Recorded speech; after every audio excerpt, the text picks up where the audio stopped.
اس 25 سال کی عمر میں جب بچیوں کی شادی ہوتی ہمارے نبی کی ماں اٹھا لی گئی. او ابوا ایک جنگل صحرا ہے، کالے پتھر، کالے پہاڑ، چھوٹے چھوٹے نوکدار پتھر، چھوٹے چھوٹے کیکر کی اتنے بڑے بڑے کانٹے. میں گیا تھا قبر کی زیارت کرنے. میں وہ منظر دیکھنا چاہتا تھا جہاں اللہ نے اپنے محبوب پر اتنا بڑا امتحان ڈالا کہ 6 سال کے بچے کی ماں کو اٹھا لی. اور بچہ بھی وہ جس کی طفیل کائنات بھی، بچہ بھی وہ جس کے چہرے کی قسمیں کھائیں، بچہ بھی وہ جس کو قاب قوسین کا شرف بخشا. ہائے ہائے میں وہاں کھڑا تھا، ادھر شام ہو رہی تھی اور ادھر میں 1400 سال پیچھے دیکھنے کی کوشش کر رہا تھا کہ یہ وہ پہاڑی ہے جہاں اللہ کے نبی سکڑ کے بیٹھے تھے ماں کے ساتھ لگے ہوئے. اور آپ اماں کی آنکھیں کھلتی بند ہوتی کہ موت کی کیفیت طاری ہو چکی تھی. آخر نے احساس فرمایا میں تو جا رہی ہوں پر ایک بچہ چھوڑ کے جا رہی ہوں جو سارے جگ کو روشن کرے گا، ساری دنیا کو روشن کرے گا. آنکھ بند ہوئی، میرے نبی اپنی ماں کے سینے پر گر گئے ہیں اور ماں ماں ماں ماں بلاتے ہیں. آواز نہیں آتی، معصوم بچے کو نہیں پتا کہ موت کسے کہتے ہیں. پہلی موت دیکھی ہے یا تو وہ حیران ہے یہ کیا ہو رہا ہے، میری ماں مجھے جواب نہیں دیتی. پھر آنکھوں کے سامنے اماں کو زمین کے نیچے جب دبا دیا گیا اور جب چلنے لگے تو آپ اپنی ماں کی قبر پر گر کر قبر کو یوں پکڑ لیا کہ نہیں میری ماں جائے گی تو میں جاؤں گا. ہاں کاش تم وہ جگہ دیکھتے.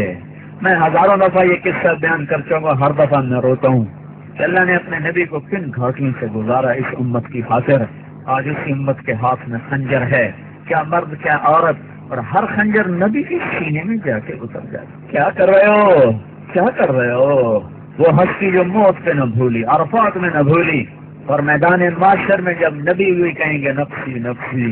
آدم کی پکار سنو، نوح کی پکار سنو، عیسیٰ کی پکار سنو، یحییٰ زکریا داؤد سلیمان کی پکار سنو. سارے کہہ رہے ہیں یا اللہ میری جان بچا، میری جان بچا، میری جان بچا. اس وقت میں ایک ہستی کو دیکھو جو کہہ رہے ہیں اللہ میری امت کو بچا، یا اللہ میری امت کو بچا. یہ کون ہے؟ یہ میرا تمہارا رسول ہے. آپ نے کہا میری ماں زندہ ہوتی میں اس کی بڑی خدمت کرتا. میں عشاء کی نماز سنو میں کیا کہہ رہا ہوں، میں عشاء کی نماز پڑھا رہا تھا، میں مصلی پہ کھڑا ہوتا، نفل نہیں، سنت نہیں، واجب نہیں، جماعت با جماعت فرض نماز، اور میں سورۃ فاتحہ شروع کر چکا تھا. ادھر سے میرے گھر کی کھڑکی کھلتی اور میری ماں منہ نکال کے کہتی محمد، تو میں نماز توڑ کے کہتا جی اما جان، نماز میں تجھ سے پوری کر لوں گا. پہلے میری ماں آنکھیں میں یہ ماں ہے. اللہ کے نبی سے پوچھا گیا قیامت کب آئے گی؟ کب پتہ نہیں، کیا کوئی نشانی تو بتائیں. یہ نہیں کہا جب دنیا کافروں سے بھر جائے گی. نشانی کیا بتائی کہ جب تم دیکھو اولادیں اپنی ماؤں کو ذلیل کر رہی ہیں، جب مینچسٹر کے نوجوان اپنے ماں باپ کو ذلیل کر رہے ہیں تو سمجھو قیامت آنے والی ہے، آ رہی ہے، آ رہی ہے، آ رہی ہے. فَإِذَا جَاءَتِ الصَّاخَّةُ فَإِذَا جَاءَتِ الطَّامَّةُ الْكُبْرَىٰ. یہ وہ خوفناک گناہ ہے، یہ وہ خوفناک گناہ ہے جو قیامت کو سروں پہ لائے گا. ایک لڑکی اپنی ماں سے کہہ رہی تھی بکواس نہ کر، اور میں سن رہا تھا، اور اس کی ماں کے موٹے موٹے آنسو اس کی گالوں پر ڈھلک رہے تھے. میں وہ منظر بھول نہیں سکتا. ہاں یہ اللہ کا نبی سکھا کر گیا ہے. اخلاق کس چیز کا نام ہے؟ ماں باپ کیا ہوتے ہیں؟ موسیٰ علیہ السلام نے پوچھا یا اللہ میرے جنت کا ساتھی کون ہے؟ تو اللہ تعالیٰ نے فرمایا فلاں قصائی، قصائی گوشت بیچنے والا. نہ کوئی ولی، نہ کوئی شہید، نہ کوئی عالم، گوشت بیچنے والا. ہماری دنیا میں یہ چھوٹا پیشہ ہے، بڑا پیشہ نہیں ہے. موسیٰ علیہ السلام گئے بازار میں، قصائی گوشت بیچ رہا ہے. شام کو اس نے گوشت کا ٹکڑا تھیلے میں ڈالا اور گھر چل دیا. ساتھ ہو لیے دروازے پر پہنچے، اندر میں بھی آ جاؤں کا آ جاؤ. اس نے جا کے گوشت ہانڈی پہ رکھا، آٹا گوندنے لگا، پھر سالن تیار کیا، روٹی تیار کی، ٹرے میں رکھا. ایک بوڑھی عورت لیٹی ہوئی تھی، اس کو اٹھایا، سہارا دیا، نوانے بنا بنا کے کھلاتا رہا.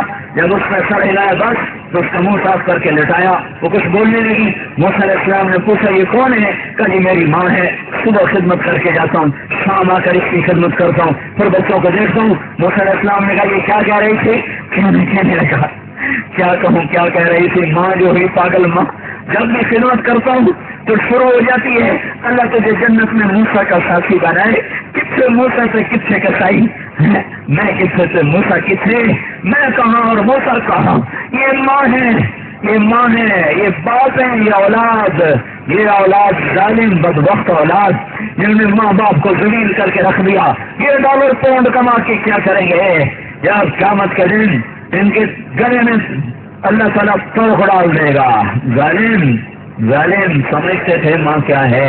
میرے نبی ایک صحابی آئے, بدو ماں کو کندھے پہ اٹھایا ہوا, سارا حج کروایا پیدل, سمجھ لو کندھے پہ سارا حج کروا کر کے میں نے یا رسول اللہ, میں نے ماں کا حق ادا کر دیا. صاحب نے کیا کہا, ابھی ایک گھونٹ دودھ کا حق ادا نہیں ہوا. 2 سال دودھ پیا, لاکھوں کروڑوں گھونٹ پیے, ایک گھونٹ دودھ کا حق ادا نہیں ہوا. بیوی نے پوچھا یا رسول اللہ میرے خاوند کا میرے اوپر کیا حق ہے؟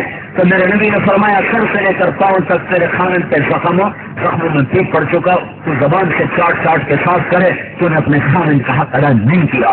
خاوندوں کو سمجھایا بہترین مسلمان وہ ہے کہ بیوی کے ساتھ اچھا سلوک کرے, اور میں سب سے اچھا سلوک کرتا ہوں اپنی بیویوں کے ساتھ. یہ ایک معاشرت ہے جس کا نام حسن اخلاق ہے, یہ ہم چھوڑ چکے ہیں.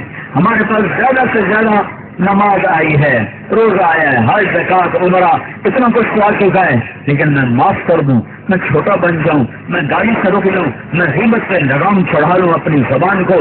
لقمان علیہ السلام فرمایا کرتے تھے بیٹا میں چپ رہنے پہ کبھی نہیں پچھتایا, جب بھی پچھتایا اپنے بول پہ پچھتایا ہوں. تو بھائیو اسلام کا دروازہ کھلے گا جب اخلاق زندہ ہوں گے, جب محبتیں زندہ ہوگی. تو حضرت محمد صلی اللہ علیہ وسلم کی پاک زندگی کو لے کر پھرنا سیکھنا یہ وقت مانگتا ہے, یہ قربانی مانگتا ہے.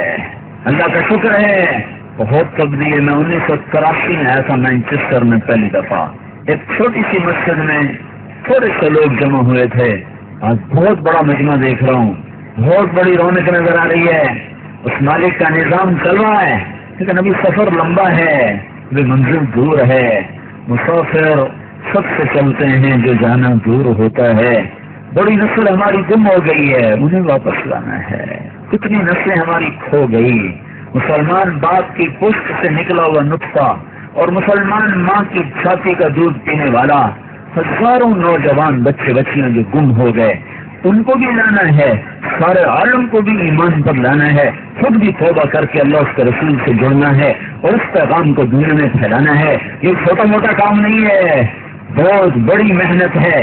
بھائیو اپنے آپ کو بناؤ اور سارے عالم میں لے کر یہ پیغام پھرو تو اللہ یہ جہان بھی بنائے گا, وہ جہان بھی بنائے گا. اتنی میری ضرور گزارش مان لو کہ آج یہ سارا مجمع اللہ کے فضل سے کئی ہزار کا ہے, یہ آج توبہ کر لے. جو جہاں سن رہا بیٹھا ہے, جو جہاں بیٹھا سن رہا ہے, آج توبہ ضرور کرو. چلے 4 مہینے اپنی ترتیب پہ لگاؤ گے تو توبہ تو ابھی ہو سکتی ہے, وہ تو ابھی ہو سکتی ہے.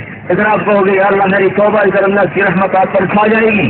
تو جتنے آج تک گناہ کیے ان سب کا خیال کر کے ایک دفعہ کہہ دو یا اللہ میری توبہ, ایک دفعہ اور کہہ دو یا اللہ میری توبہ, ایک دفعہ اور کہہ دو یا اللہ میری توبہ.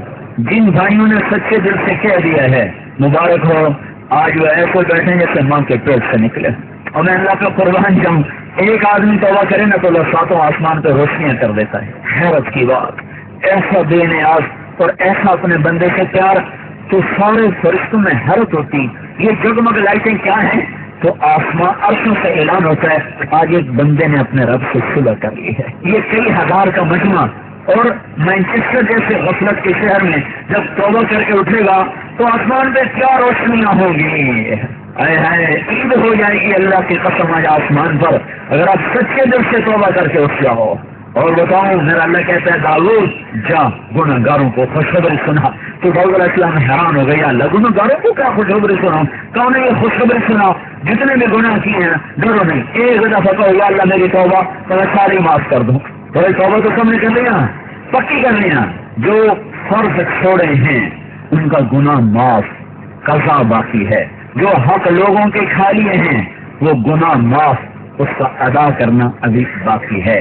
جو کرے گا اللہ سے چمکائے گا, جو توبہ کرے گا اللہ سے صلہ پائے گا. جو آج شراب چھوڑے گا کل اللہ خود بتا رہا ہے ان الابرار یشربون من کأس کان مزاجها کافورا.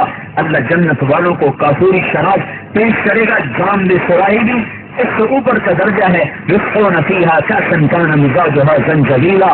اوپر کے جنت والوں کو فرشتے خدام نوکر بیویاں پھوریں پلا رہی ہوں گی, اور جنت الفردوس کا درجہ ہے وسقاہم ربہم شرابا طہورا. اللہ خود پیش کرے گا, تمہیں اللہ خود پیش کرے گا. ہاتھوں سے پیو, نکاح کرے زنا نہ کرے